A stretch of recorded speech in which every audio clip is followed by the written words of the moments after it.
The house was quiet when deputies arrived. Too quiet. Inside, the television flickered in a loop, home shopping muted. A bowl of cereal sat on the coffee table, spoon still inside, milk turned gray and gelatinous. The front door was locked from the inside. And Rachel Finch was gone. To those who knew her, Rachel was the kind of neighbor who left homemade cookies on doorsteps and remembered your dog's name. A 29-year-old kindergarten teacher, she had lived alone on Heather Ridge Drive for just under 2 years. Soft-spoken, cheerful, polite. Her absence wasn't just noticed. It was felt. It began on a Tuesday, March 12th. Rachel missed work. No phone call. No email. Her co-workers at Cedar Grove Elementary knew something was wrong. Rachel was never late. Never unreliable. Principal Marta Lindley called police that afternoon. By 5:47 p.m., officers were inside Rachel's one-story ranch. No signs of forced entry. No broken windows. Her purse was by the door, keys on the hook. Her phone, fully charged, still on the nightstand. Her bed was made. Investigators labeled it a suspicious disappearance. But to the people of Heather Ridge, it was something more. It was a fracture in the illusion. A tear in the fabric of suburban safety. Because everyone knew Rachel. And everyone thought they knew everyone else. A missing persons unit was formed within 48 hours. Volunteers combed the wooded trails behind her backyard. Drones circled overhead. Police drained a retention pond 5 blocks away. They found nothing but a few rusted bikes and a fox carcass. No blood. No clothing. No Rachel. A week later, the media arrived. And beneath the smiles and sympathy of the neighborhood interviews, something else flickered. Fear. And suspicion. The camera crews liked to focus on Tom Weaver. Tom lived next door. Early 60s. Widowed. Retired from the city's maintenance department. Everyone called him Mr. Tom. The sweet guy who fixed your screen door without being asked. Who waved at garbage trucks. Who brought in your trash bins if you forgot. He was the last person to see Rachel. He said she waved to him on Monday morning. 8:12 a.m. sharp. Coffee mug in hand. Just like always. Police canvassed the street, knocking doors, asking questions. But it was Tom who invited them in before they even knocked. He served them tea. Apologized for the mess. Offered to help in any way he could. There's no way Tom did anything, neighbor Kelsey Martin told a local reporter. He's like everyone's grandpa. My kids love him. But detectives were already taking notes. Tom's garage had been freshly cleaned. Bleach faint in the air. His security camera, pointed toward Rachel's driveway, had been accidentally disabled during a supposed power outage the night before she vanished. His phone logs showed no activity after 7:45 p.m.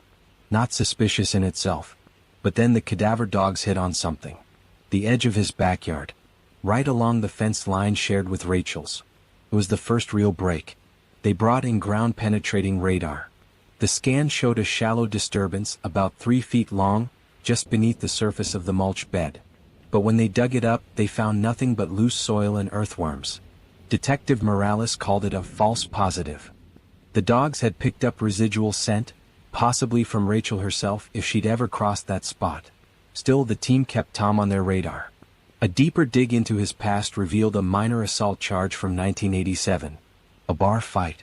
Nothing connected to violence against women. No restraining orders. No missing persons. He seemed clean. Maybe too clean. 2 weeks passed. Tips dried up. The media moved on. Then came the letter. April 4th. Type. No return address. It arrived at the police department in a plain envelope, postmarked from within the county. Inside were 4 words. You're digging the wrong yard. Attached was a map. A crude sketch of the neighborhood. 1 property circled. Tom Weaver's house. Search warrant in hand, detectives returned. This time they didn't stop at the yard.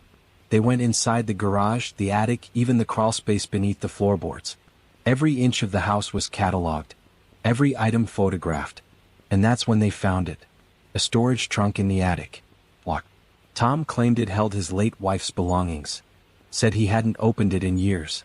They forced it open. Inside were women's shoes. Over a dozen pairs. None matching his wife's style. Some still with price tags. Buried beneath them, a small box. Velvet lined. Inside, tufts of hair. Ziploc bags. Fingernail clippings. DNA testing took 2 weeks. 3 samples matched Rachel Finch. 2 others came back inconclusive. Tom was arrested on April 19th. The town was stunned. At the press conference, Sheriff Gregson called it one of the most disturbing discoveries in recent memory. The district attorney prepared charges for kidnapping, unlawful imprisonment, and evidence tampering. Still, Rachel's body had not been found. And Tom Weaver wasn't talking. His attorney argued the evidence was circumstantial. The shoes could have belonged to ex-girlfriends. The DNA, transfer from a shared fence, a borrowed rake, anything. But the town had already made up its mind. Rachel was dead. And Tom had killed her. The DA called it, the neighbor you trusted most, hiding the darkest secret of all. But there was one problem. Tom's alibi was real. Verified by receipts and security footage. On the night Rachel disappeared, he was at a hardware store 20 miles away, buying potting soil and weed killer. Credit card timestamp, 9:42 p.m.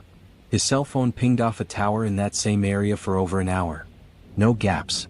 Rachel was last seen alive on her front porch at 10:07 p.m., captured on a neighbor's doorbell cam. Tom couldn't have taken her. Not alone. And then came the second letter. This one was hand-delivered. Left inside a detective's windshield wiper during a shift change. Typed again. No fingerprints. Read. She's still close. But not where you think. With it, a single Polaroid. Rachel. Tied to a chair. Eyes closed. Unconscious or worse. The timestamp was from the day after she vanished. The photo was authenticated. Not doctored. The backdrop? A storage unit. Concrete walls. Yellow paint. No identifying markers. Detectives cross-referenced every self-storage facility in a 30-mile radius. They found the unit on the 11th attempt. Unit number 419. Leased under a fake name. Paid in cash. They broke it open on May 3rd. Empty. Except for the chair. And a single strand of Rachel's hair on the duct tape still stuck to one armrest. No blood. No fingerprints. No Rachel. Investigators now considered the possibility of a second suspect, or that someone was framing Tom Weaver. A sick game. A copycat. Or worse. Rachel's face returned to the news cycle. And that's when the calls started. Anonymous tips. Blurry photos. People swearing they saw Rachel at a gas station. Or on a bus. Or barefoot outside a diner. None of them checked out. Until a man in Louisville, Kentucky, 120 miles away, reported something different. He didn't see Rachel. He found her necklace. It was a tiny silver locket shaped like a heart, engraved with her initials, RLF. It was in the dirt behind a motel dumpster. He turned it over to police. Rachel's parents confirmed it was hers. A gift from her late grandmother. Surveillance footage showed nothing. No cars. No faces. Only a tall figure in a hoodie, limping slightly, tossing something behind the dumpster at 2:14 a.m. The timestamp? Just 4 days earlier. Rachel might still be alive. Police returned to Tom Weaver's house. He'd been out on bail. Neighbors watched through blinds as detectives questioned him again. He denied everything. Claimed the DNA was planted. The Polaroid fake. The necklace a setup. He said only one thing that made detectives stop. This isn't about me anymore. When they searched his laptop, they found browser history that raised more questions than answers. Online forums about missing women. Posts on dark web message boards. Mentions of a user known only as Greenlight. Greenlight had uploaded images of 3 other missing women in poses identical to Rachel's photo. Chairs. Duct tape. Unconscious. 2 of those women were found dead. One was never recovered. The pattern was chilling. And then Greenlight posted again. A short video. 21 seconds. It showed Rachel. Alive. Eyes open. Mouth gagged. Tears streaked down her face. The caption read, "This isn't the end. It's only just starting." The video vanished an hour later. Law enforcement scrambled.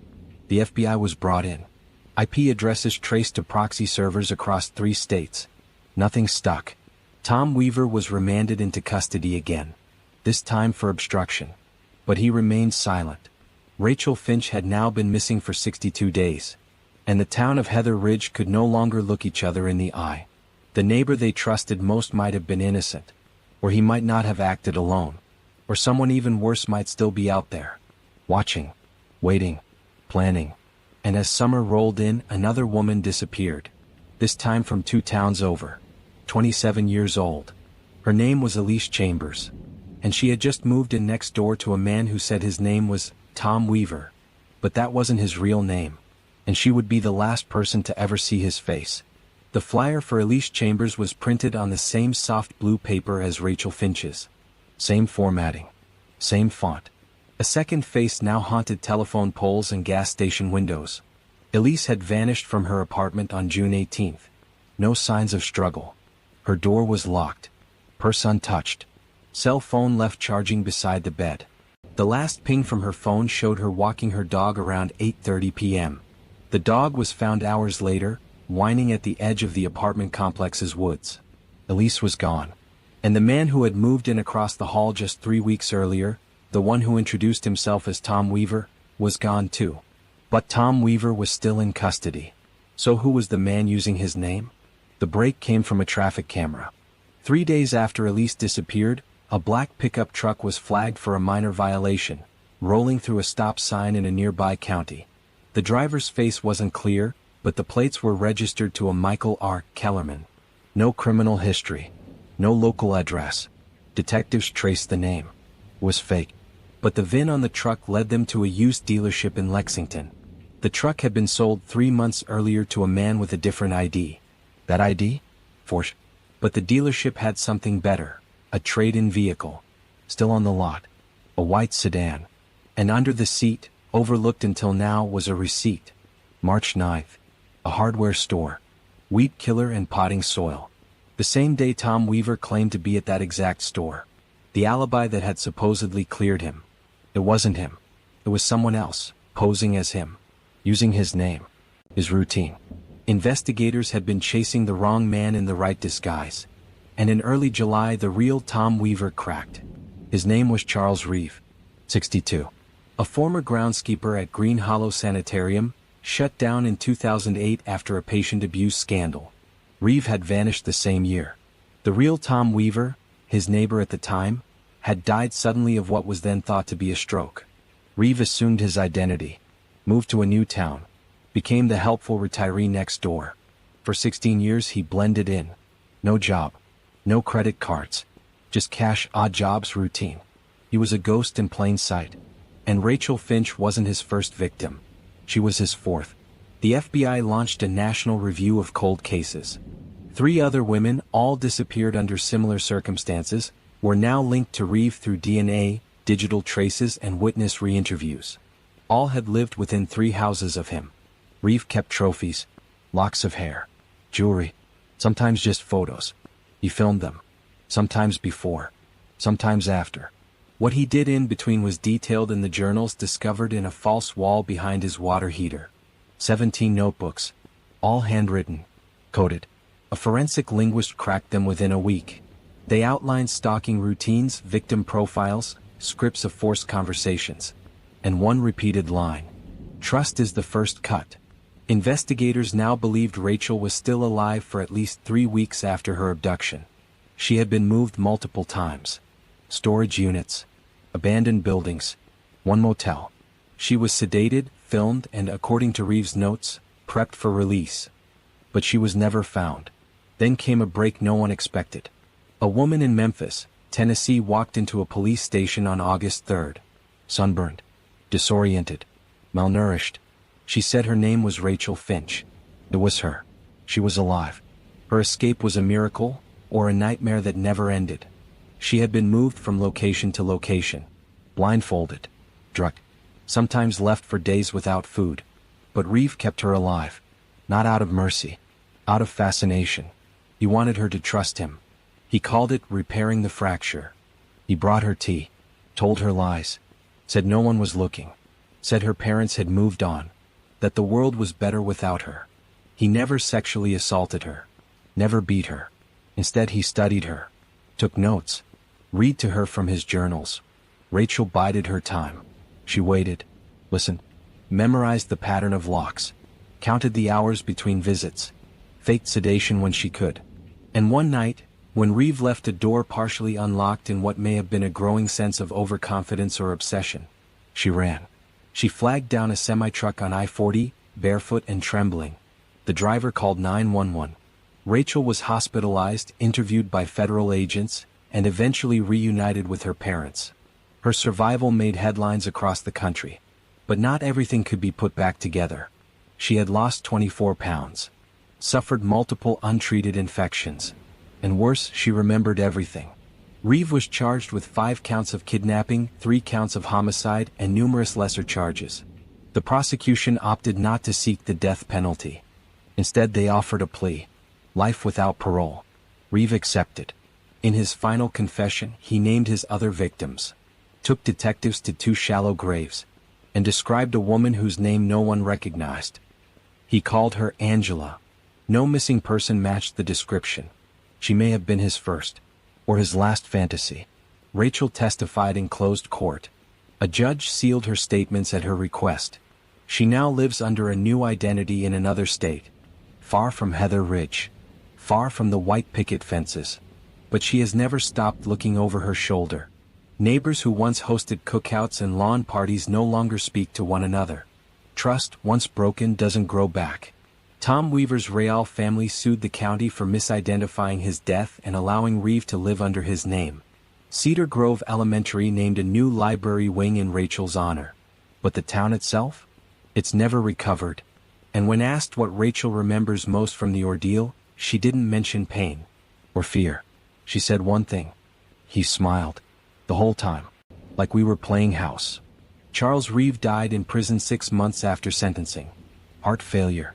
In his cell, they found one final item hidden in a shoebox beneath his cot. It was a list. 4 names. 3 crossed out. The last name was Rachel's. Beside it, a single word. Almost. The neighbor you trusted most wasn't just a killer. He was a shadow wearing your smile. And he lived closer than anyone dared believe. Right next door. For years. Watching. Waiting. Planning. And smiling all the while. If this story has you hooked, hit like and let us know what you think in the comments. Don't forget to subscribe, because the next case might be even closer than you think.